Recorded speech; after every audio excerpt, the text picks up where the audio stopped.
And then, in case you didn't notice, okay, let me start with you all.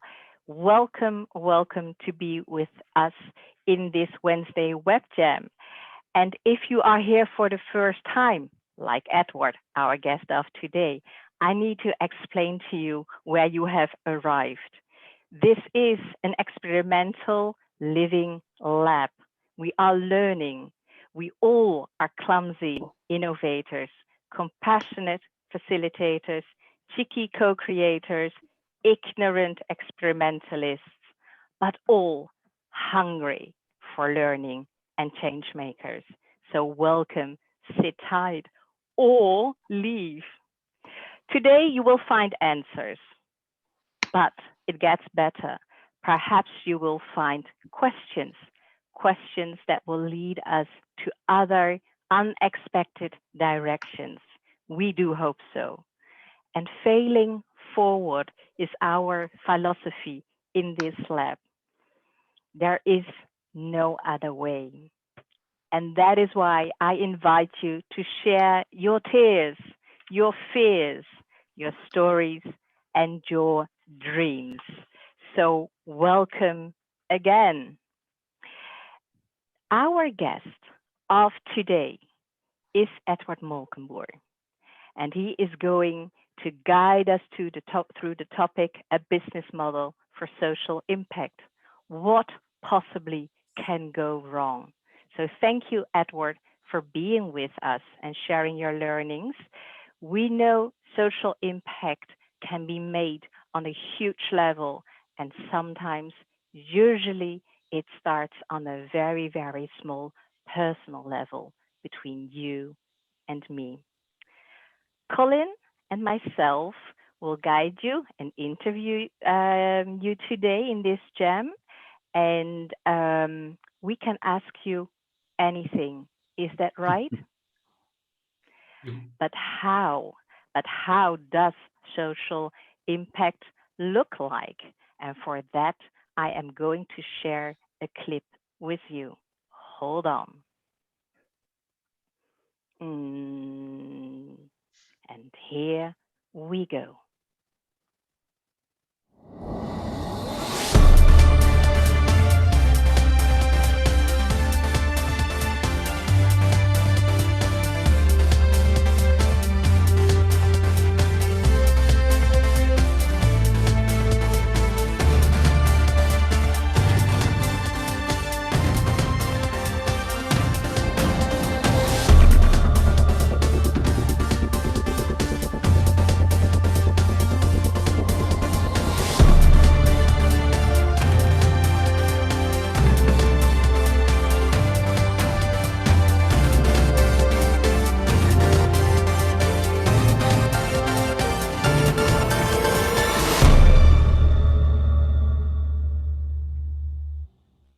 Well, welcome, Edward. It's really fantastic to have you join us in this amazing community.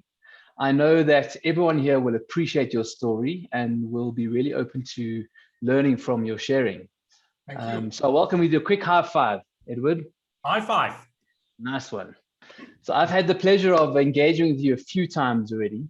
And what I love about your story is the word action. A lot of people have ideas, great ideas around social impact. And a lot of people will talk about those ideas, but very few people actually set these ideas in motion and action and start the journey of what's required to take these ideas and make them an innovation. And you've done that. And on top of that, I love that you've used the arts and performance as a vehicle to drive forward these ideas for social impact. I know that there is the state of being homeless is a big part of your story. Maybe you can just tell us a bit more about the background to how you came up with the ideas that you're working with. Yeah, thanks a lot. Nice to see everyone. I feel very welcome in sharing my story. And let me first start where it all began. And it began when I was 18 years old and I had a dream. And I want to make money and be rich. Doesn't everyone has that dream when you are young, maybe? And I started an advertising agency. And I did that for 19 years. And then I was 38 and I looked back at my life and I saw, am I happy now? Is this what I want? The money, the fame, because it was going great, but I was not happy. And after that, I thought, what do I want to do with my life? Suppose you win 1 million.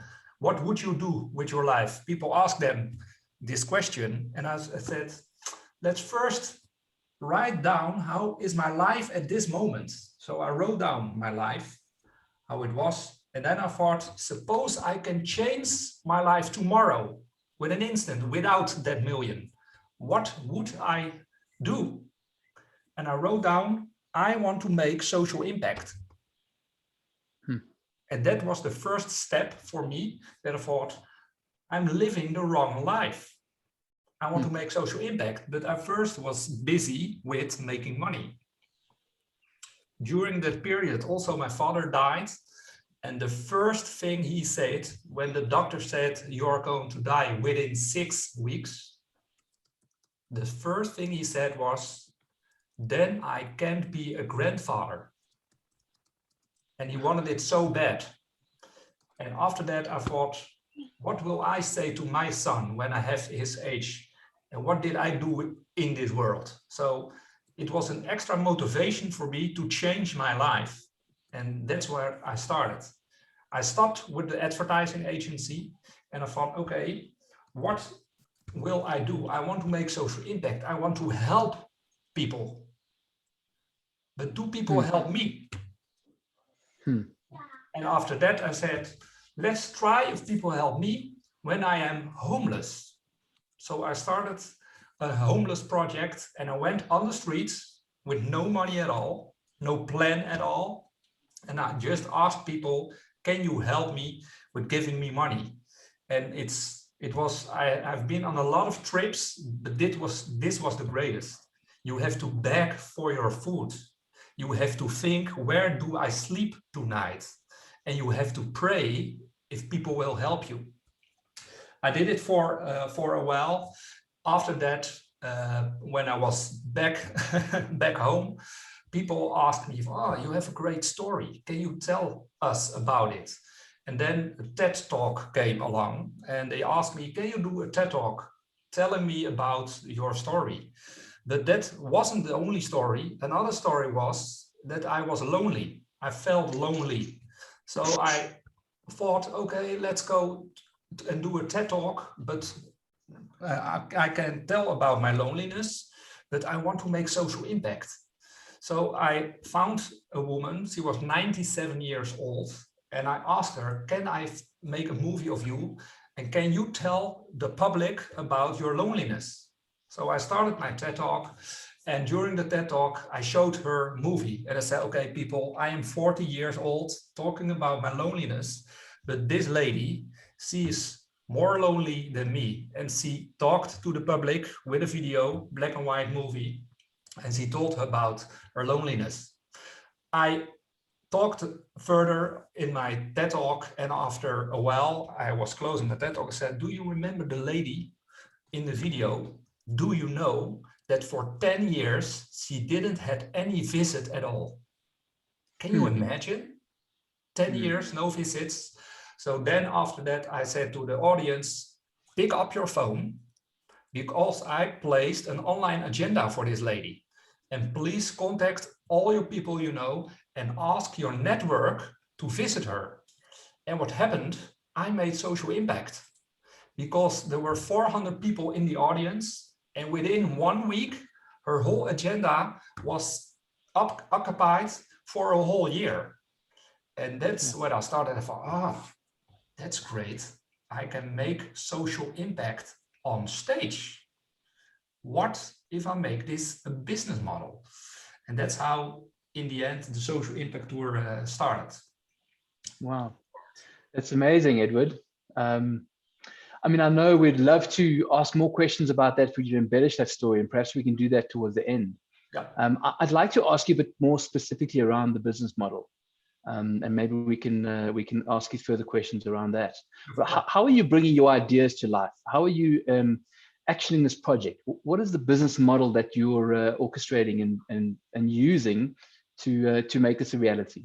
Well, the first business model is, as you started this, take action. When you feel it, it's, oh, can I make this work? Just do it. And then you will find out if it will work. And my business model was take action, organize the show, and sell tickets. That was the first step I made. Do people want to go to a theater and buy tickets for a nice social impact show? So that was the first step I made. And well, in the end, that's still the business model, tickets. Yeah. How are you recruiting the performers, people that are on stage that you're selling tickets to for people to watch? I ask people to go on stage. Those are storytellers, dancers, musicians, and stand-up comedians. And I ask them, please go on stage and select a good cause, because ask to your network if they want to buy tickets, and a percentage, 25% of the ticket goes to the good cause. And because that's the way they can join, I am creating a network of other people who also want to make social impact. Right. And then in terms of the income that you generate, how are you organizing the monies? Organizing the monies is, first of all, I ask the artist to sell tickets to their own network. Second of all, we are going to ask businesses if they want to invest like a sponsor in the social impact tour. And with their investment, they can also go in a talk show we host, so they have publicity. And the third one is I ask the good causes themselves to invest money. And that's making Yeah, Edward. I know you. I know you. This sounds very, very good. But what possibly can go wrong? So, audience, we have listened to Edward's story. What possibly can go wrong when you want to organize a social impact tour? I give you a minute, and please think of ideas that can go wrong. Put them in the chat in 1 minute. Edward, keep looking at them and choose 2 that you like. Start now. What can go wrong?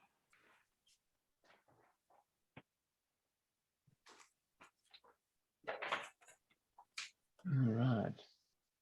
This is the time to use your yes, but negative, black thinking. Go ahead. Don't hold it for you. Let it all out. Yeah, Edward, I assume you're having a good look at yes, I see suggestions. Performers want more money. Global pandemic, that can go wrong.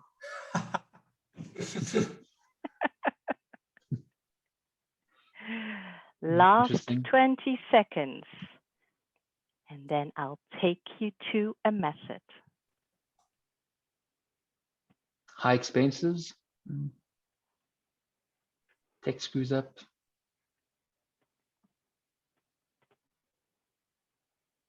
Venue closes. People don't buy enough tickets. Yeah, lots of different possibilities here.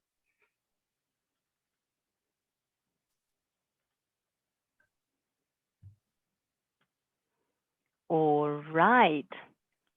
Time's up. Okay. Take your time, Edward, to see which 2 items you like.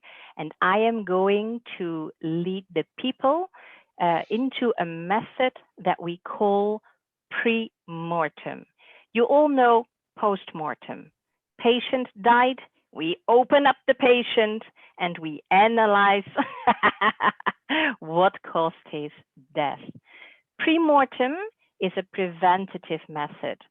So we want to think of causes that might cause the patient to die. Having that cause, we find countermeasures. So that is a pre-mortem method. I will copy the explanation in the chat so you can also read it when you need it, but I'm also going to lead you to a Miro board because it's an interactive collaboration. So you see here an example of what can go wrong during your holiday. Okay, let me make it a little bit easier for me. I grab the canvas. So what possibly can go wrong on your holiday travel? Let's say it is food poisoning. Then the first action you do is think of countermeasures that prevent food poisoning to happen. I've put them in yellow. I can eat in hotels. I can observe the cooks before deciding for a spot. I can bring my own chopsticks. Then I'm going to attack these yellow post-its, and that is the pre-mortem. So there you go. What could prevent me to eat in hotels? Perhaps the hotel food is boring. That's going to kill my idea of eating in hotels. Perhaps it's expensive, and that would prevent me going to eat in hotels. Observing the cooks. I can't see the cooks, so that won't work. And that's why can't see the cooks is an ID killer in black. I take it one step further in this method. Then I'm going to find ideas that are countermeasures for these ID killers. So if the hotel food is boring, I'm going to find a local cook workshop and learn from them. If it's expensive, I'm going to offer writing social media recommendations for free food. So this is the flow in the pre-mortem method. All right, this is the explanation. I have prepared boards for you. I'm going to share the link in the chat, and I would like to hear Edward's two choices. Which two items do you want us to work with you on? Funny of seeing all the comments. Thanks for it. They all went wrong. I only can pick two. Yes. The two I picked were people buy not enough tickets. Okay. Number one. Yeah. And number two is no sayers. People don't believe it will work. Tickets and people don't believe. Okay, Colin, please check for me if people are coming in the board. I am typing. So I'm also creating breakout rooms. I'm going to give you 4 minutes to find countermeasures for these two items, and I will copy the post-its for every room. First, I'm going to open the room for you. There you go.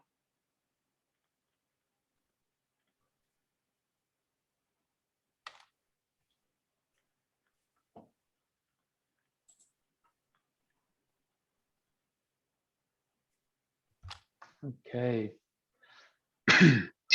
I don't think your board are locked, so the stickies are moving from your mainframe. Yeah.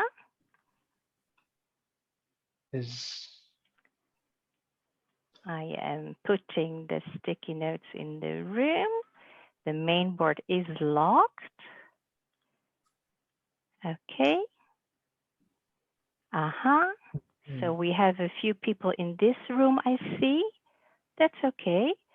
And I'm going to open the time. That's 4 minutes.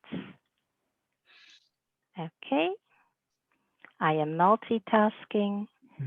And perhaps you can lead the conversation, Colin, Yeah. for me.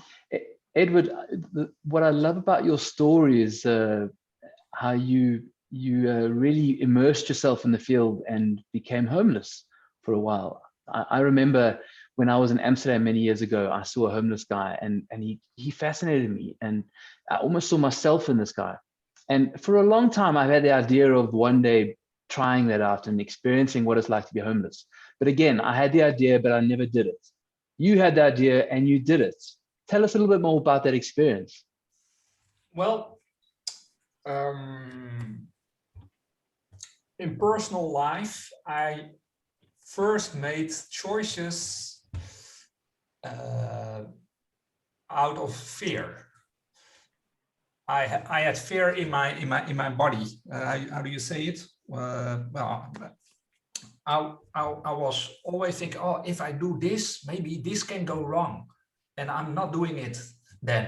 So first, when I was younger, I didn't do the action part, but then I thought, I don't want to have fear anymore, and that's why I also did the homeless project to overcome my fear in doing everything.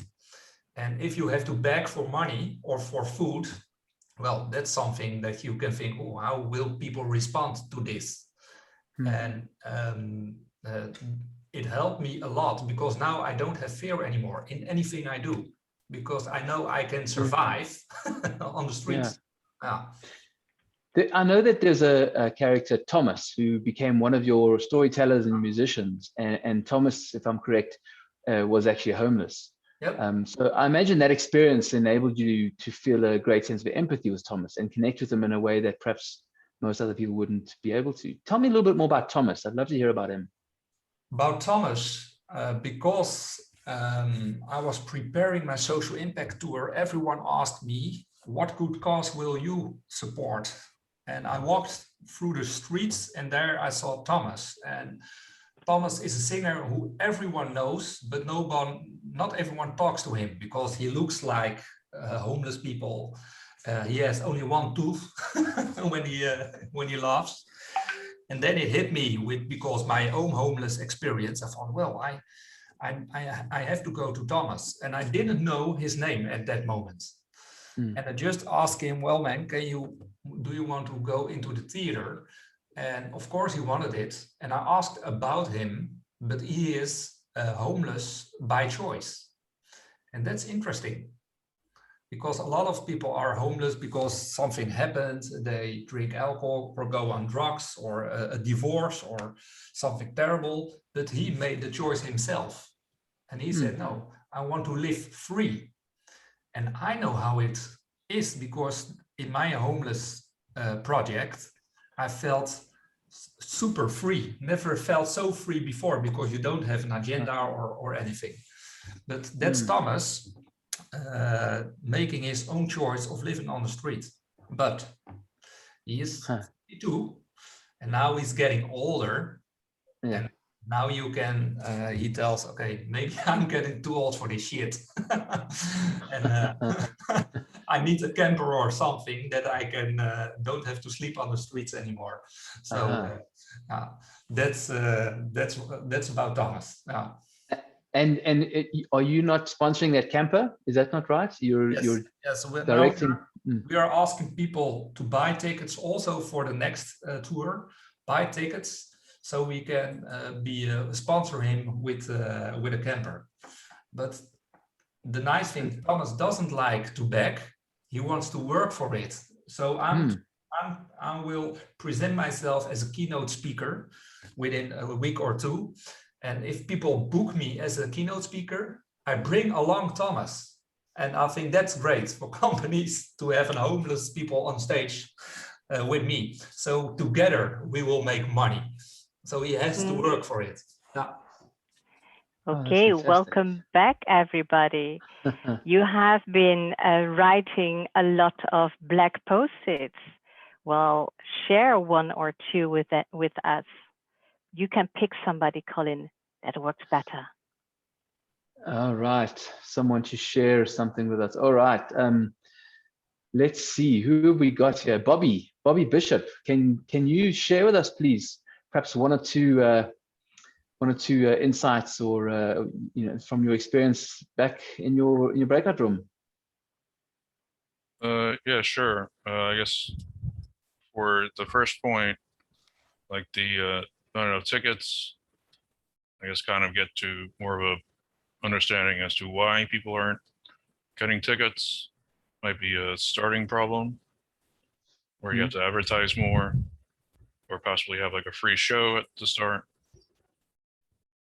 Okay. So that way you can get some kind of like footage of it and then make into like a commercial, or also get social media influencers involved. So that way they can share their experience with it. Cool. Okay. Thanks, Bobby. I don't want to pick on anyone who haven't got their video on, so perhaps I can hear from you, Ilona. Are you willing to share some countermeasures you guys came up with? Yes, sure. We don't have so many. We have make the venue big enough and offer free tickets for 10 tickets sold. That's for not enough tickets. And for people don't believe, we have testimonials from the different stakeholders, like the good cause guys, or the sponsors, or the participants, or the artists. Cool. Thank you, Ilona. Edward, is there anything there that was shared that resonates for you, that you recognize or remember from your own experience? Yes, they all do. Thank you very much. That's the standard. Well, since they all do, then let's attack these countermeasures again. The instructions are in the chat. So attack these countermeasures. What will kill these ideas?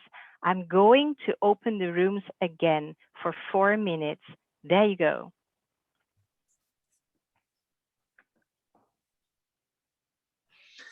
Okay. So Edward, while everyone is going into the breakout room, I wanted to ask you, you indicated a little bit earlier that one of the things you had to deal with is that no one believed in the idea or the project. How did you maintain a sense of positivity? How did you stay rooted in your belief of your ideas and that it can work? What did you do to keep yourself motivated? Well, I only have one word for it, and that is confidence. Confidence, confidence. Even on the first day of the show, people still had their doubts. People of the product of the team, and during the period to the first show, I always say, please have confidence. There will be a time that we look back and smile and say, yes, we did it, because I believe we can. And also people of the production say, well, you want 5 shows in 2 days, a live stream. We were with 165 persons in a theater producing.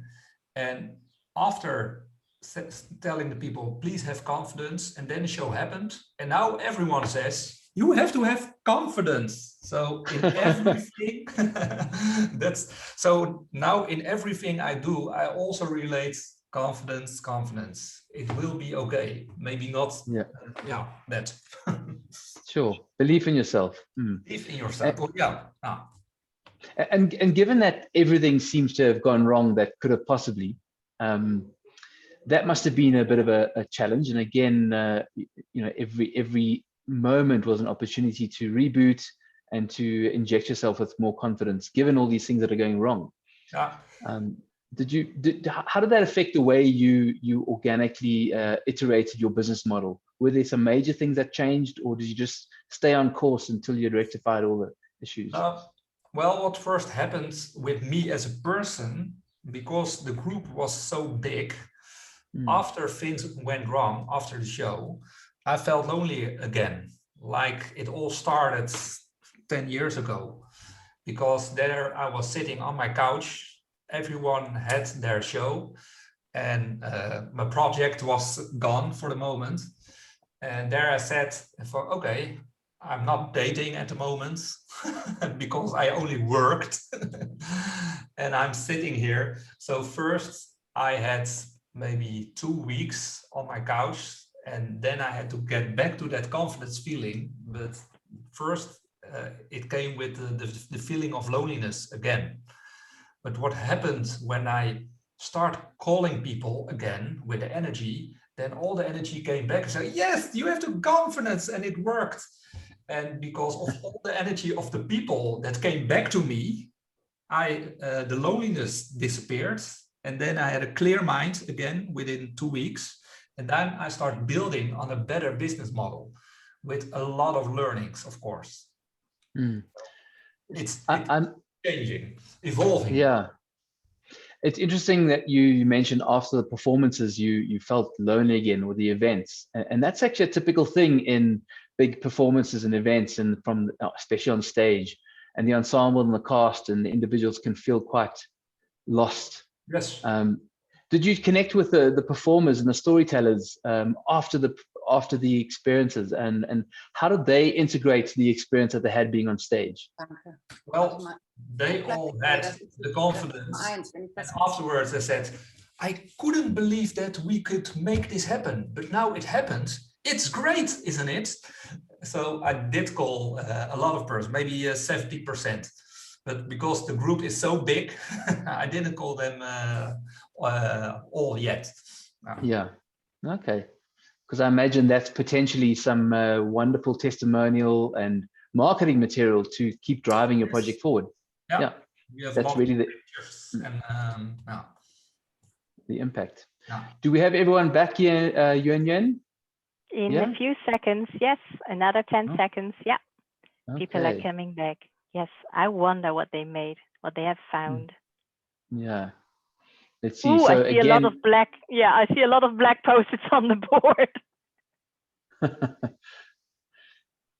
So we'd like to just hear from everyone again. Welcome back. Just a couple of brief comments about some of the idea killers that you came up with in this last session. And then Edward, you can just respond to 2 or 3 responses that we get from you guys, from the rest of the Jam crew. So who would like to share? Is there anyone here who would like to share with us from this last 4 minutes? Those idea killers are always easy to do, isn't it? So that was no problem at all. We talked about the discount or the buy one, get one ticket. So it lowers the value for people, felt by the people. So that's already a signal. Well, is it really that? Does it matter? Really matters in a way. And it reduces, of course, the revenues if that's what it is about. And we talked about education or show, don't tell. So it's creating networks, spread the word. That takes time. And we don't have that much time next to what is already asked, for instance. Or we don't trust the source. It's not a reliable source. Yeah. Thanks, Jeroen. Yeah. If I can comment on you, you're absolutely right. So now we're working together with a good cause called Make-A-Wish. It's international, so maybe you have your own Make-A-Wish organization in your own country. And we are also working together now with RTL4. It's a television program. And because they are well known, now people start believing us, and you need them for this story. So you're in some way, that's a way of lateral thinking, isn't it? Yeah. You need other people. Yeah. Okay. One more comment, perhaps, before we break out again. Is there anyone else that would like to share? Or should I pick on you? Let's see. Someone. Hannah, are you there? Or someone else? Denny Wong, are you willing to share? Not? Okay. So anyone that would love to just share with us quickly? Yeah, Bernard, Jenny? I will quickly. Oh, so thanks, Jenny. So we went to, our last problem was go to the Wednesday Web Jam and tell everybody in advance. So the problem, the one that we're trying to, the ideas that we had that stopped that happening were that nobody understands what the Wednesday Web Jam is. And the presenter can't, and then lots of silly ones, like the presenter can't actually speak, he's lost his voice, or maybe he's got a terrible illness. And the people are scared to present, because I brought that one in, of course.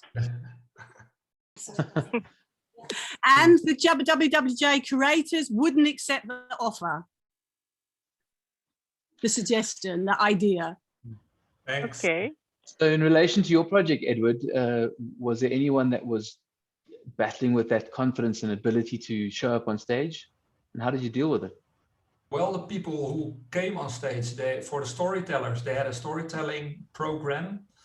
And for the artists, a lot of artists were professionals, thank God. But they all felt like any artist, that it was special, and it was big, of course. So that did happen. They felt like that. Yeah. Oh, yeah. Okay. Yes. Shall I send you for the last time into the breakout rooms and see whether you can find countermeasures for these black post-its, these black ID killers? If you can find them, great.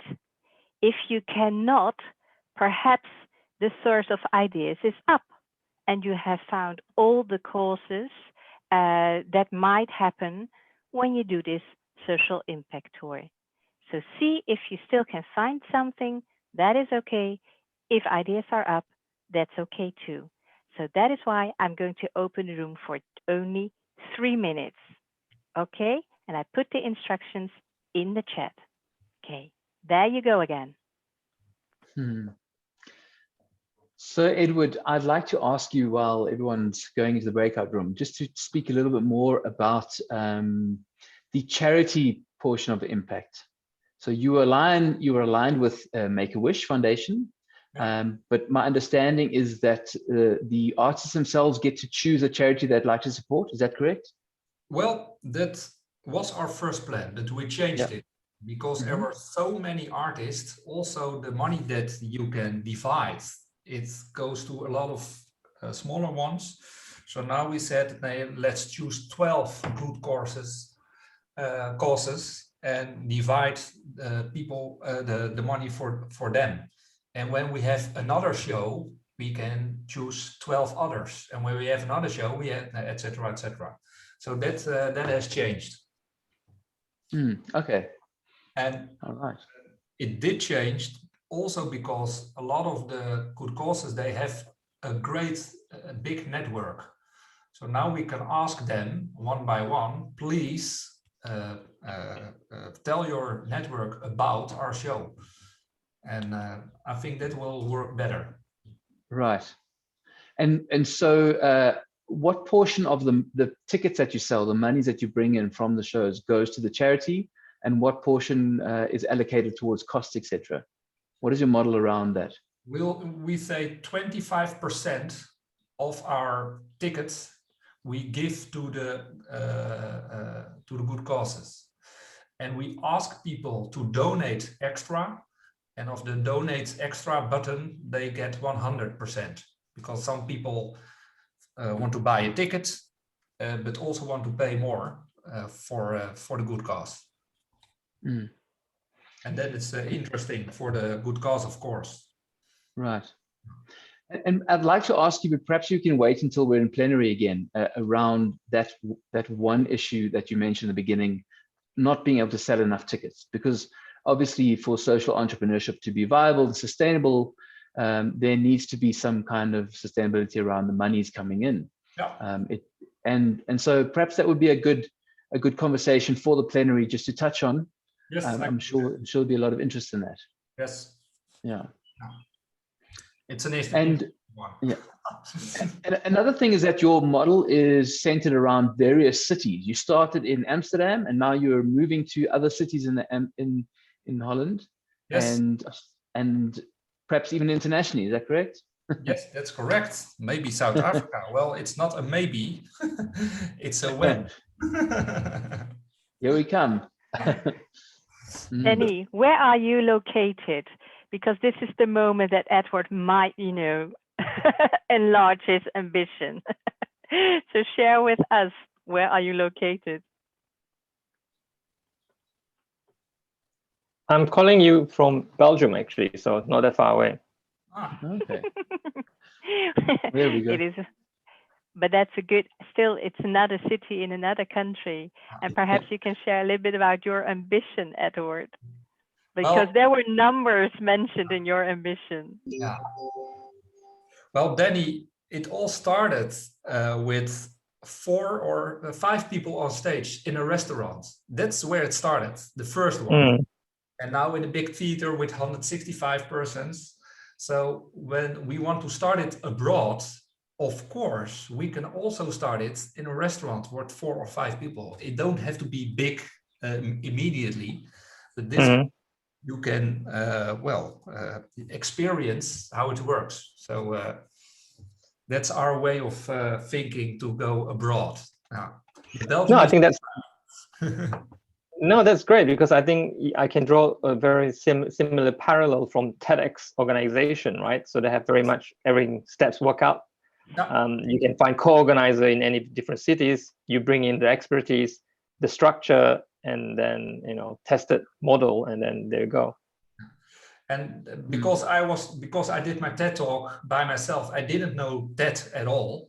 But then TED came along, and then I said, hey, they don't have a business model because you can't earn money with a TEDx. And I thought, okay, why not?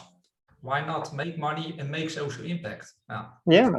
It's a lot like TED. Only TED is only speakers, and we also have dance, musicians, and stand-up comedians. So it's a bit different. But I understand your thinking about that. Yeah.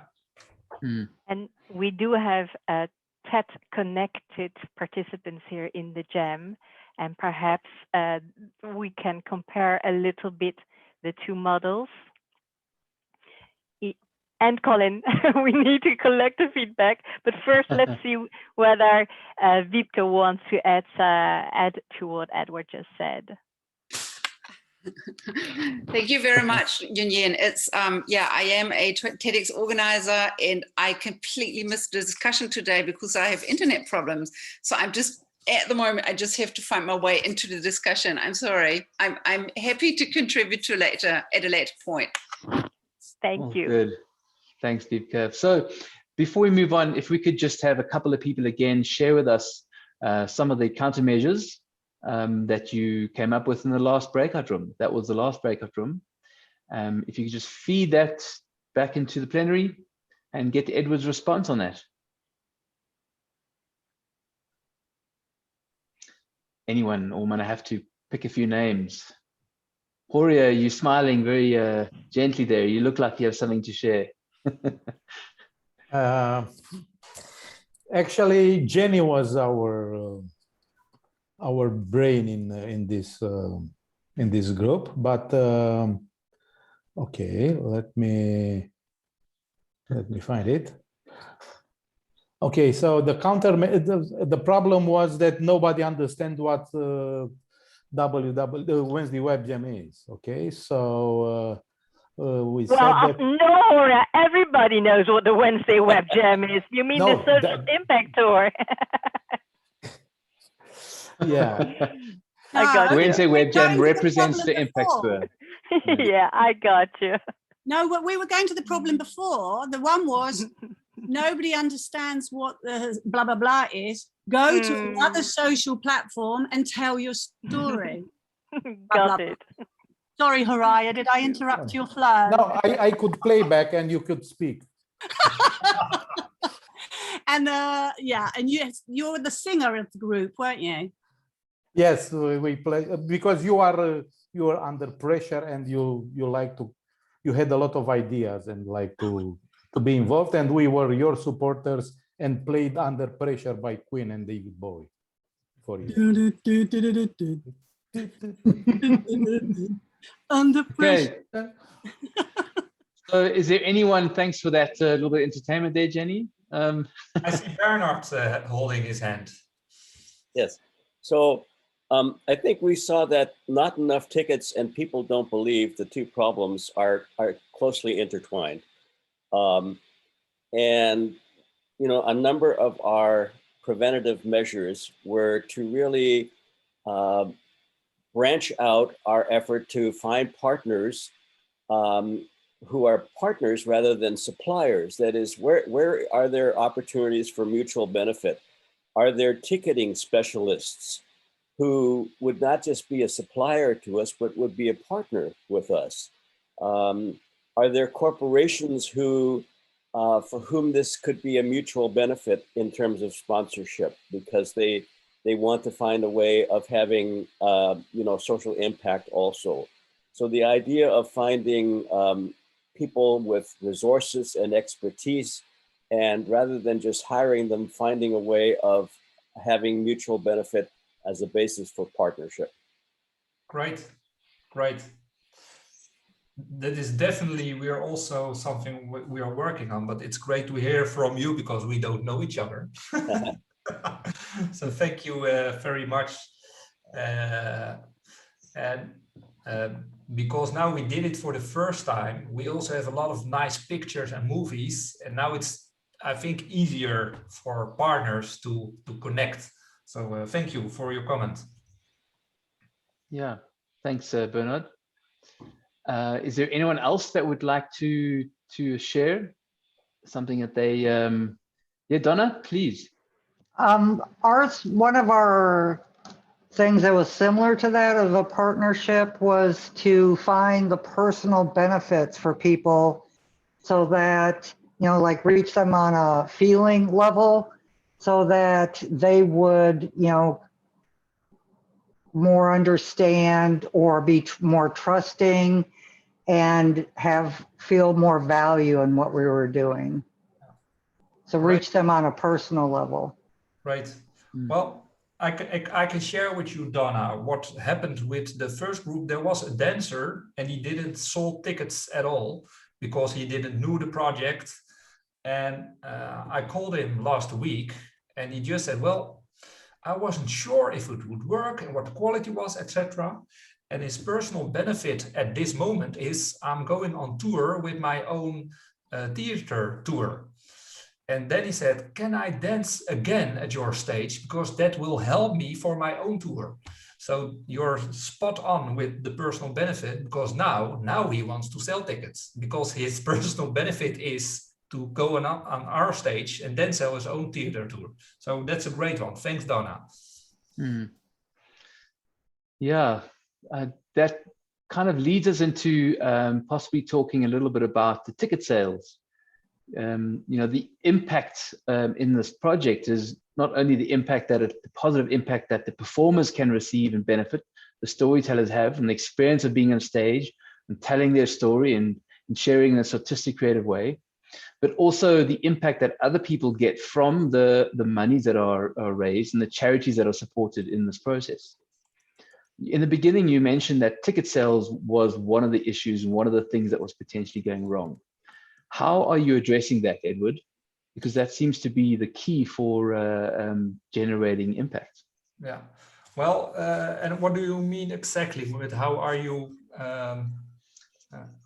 So how critical is it that you sell the allocated amount of tickets that you've budgeted for? Oh, yeah. Is it perhaps something you can work around, or are you dependent on the ticket sales reaching a certain threshold in order for this to be successful? It's very critical that you sell tickets, because you don't have a good business model. And but what I said before, you have to have confidence. And this confidence, I also had partners. For instance, we have a great wall of on stage. And the man who provided this wall, before I started, I said to him, I'm going to do something and I don't know if I will succeed. So maybe I cannot pay your invoice. And I say it before the show started, because I didn't want him to make a great wall on stage. And afterwards I said, oh, sorry, I didn't make it. And then something great happened. He said, I have confidence in your plan. I believe in your plan. And maybe when it doesn't work, we'll figure it out together.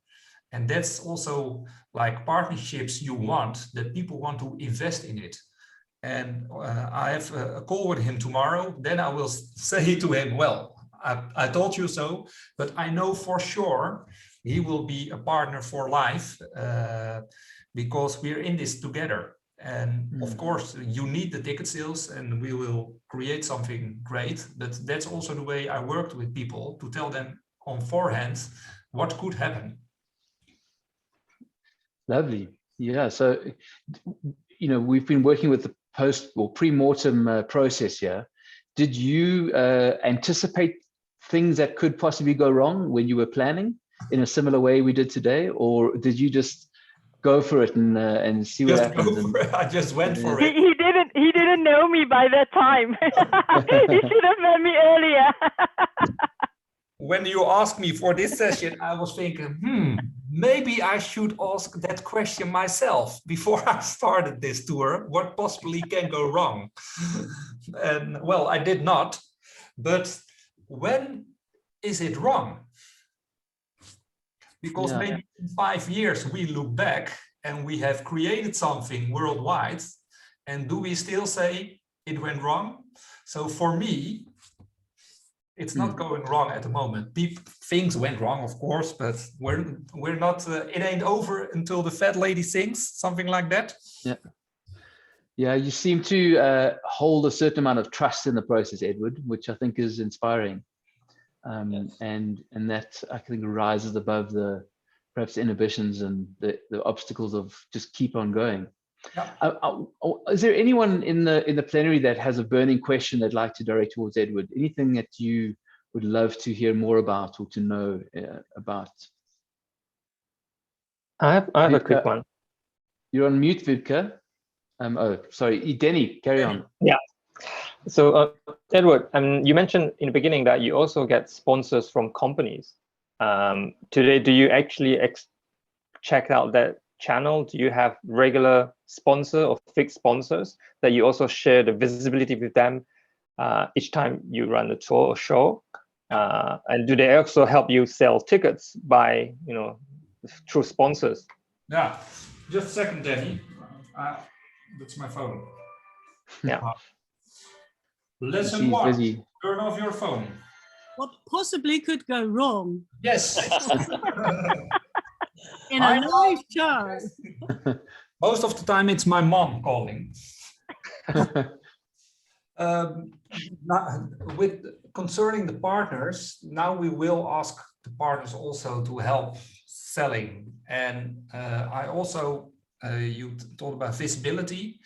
Now we make also the partners visible during the next shows, because that's what they want. They want to make social impact, but they want exactly around this social impact.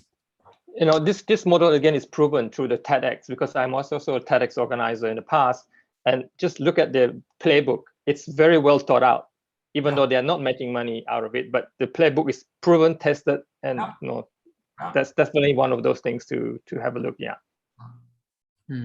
Thanks for your question. Thanks, Timmy. Vibka, you had a question. No, it's not a question in this case, but maybe I can contribute something finally. And that's a TEDx thing as well. We have a new partner manager at our TEDx organization, because I had to rebuild the team. And this guy has managed to fund us within a couple of weeks only, and by just reinterpreting the brand. Now, TEDx is an introduced brand, and it's possibly a lot harder for you, Edward, to build up your brand. But it's all about the belonging and be part of idea. And this is something that this guy, Chris is his name, which he did really, really well, that he convinced possible partners that it was just worth being there. And it was all there was an energy in the room, and he was able to convince them really well. So they wanted to be part. It was something that they wanted to be part of by all means. Yeah. Which is different from we want your money, Yeah. So start building a real community. That's what I hear then. Yeah. Yes. Start building the brand and then the community, or maybe in your case it's the other way around. But it's being. I might just move to the other room because it's getting noisy. A lot of work around today. But maybe that's something, and you might just pose a typical "how might we" question in order how to get there. Yeah, that's nice. How might we? Great, thank you. Writing it down. Very welcome. And then just to maybe jump on that, I mean, if you look at TEDx values, it represents innovation, new thinking, and openness, right? If you can communicate your value clearly, what you present, and the people then who sign up will understand it clearly and why they should be your partners, then they are trying to get a bit of your fame too, and they're not to give you money, but to be in the same boat, the same room as you. So when people talk about your name, they think of them too. So that's also, for them, it's a way of doing corporate branding. Great. And you're helping them doing that. Yeah, great. I'm writing it down also. Thank you. Well, we are almost at the top of the hour, and I know there's one or two announcements. So please stay until the end. Stay for afterwards at the backstage, where we can ask Edward more questions. Edward, I just want to thank you so much for your time, for coming here and sharing with us, giving us some of the insights into your work and your progress. And we wish you the best of luck. And we can't wait to see it grow. And I'm looking forward to bringing it to Johannesburg and hosting it here. And if anybody else somewhere around the rest of the world is in a city that is begging for this kind of the social impact tour to come to a stage near you, please get in touch with Edward or us, and we can direct you to Edward as well. Please do. Thank you. Thank you, Edward. You all. Thank you. Thank you. All right. Then let me take you to next week. Next week, our session will be a session around the world with design thinkers.